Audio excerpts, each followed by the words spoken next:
Motor boat अचल जोगु विपदपूर्ण अवस्था जीवासवा करुछंती दुई ब्लॉकर शह शह लोके एभली एक घटना देखा मिली कोरापुट जिला बरिगुमा ब्लॉक एवं दशमंतपुर ब्लॉक सीमांत मुरान नदी उपरे ए बोटे चलित वर्ष मोटर बोट अचल हो पड़ रही जहाँफल समस्या पड़ती स्थानीय लोके ए नदी उपरे हाई लेवल पोल निर्माण कार्य चलुछि किंतु पोल निर्माण विलंब एवं मोटर बोट अचल जोगु ठेका संस्था द्वारा प्लास्टिक ड्रम और काठ द्वारा निर्माण होइछि पोल जहा के विपदपूर्ण हो पड़ी जहाद्वारा बहु समस्यार सम्मुखीन होती।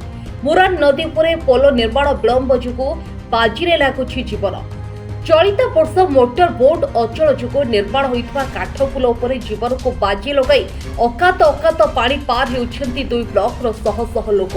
ए नदी उपरे हाई लेवल पोल निर्माण पई पूर्वोत्तर मुख्यमंत्री नवीन पट्टनायक शुभ देइतिले। ए पोल निर्माण कार्य चालू रहिछि मध्य एही नदी उपरे प्रतिवर्ष कोरापुट जिला प्रशासन पक्षरु मोटर बोट डंगार व्यवस्था करा जायतिला जहा फल सुविधा यातायात करुथिले लोके।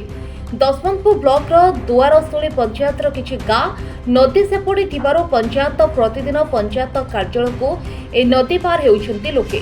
Bureau news टिमटिमा.com।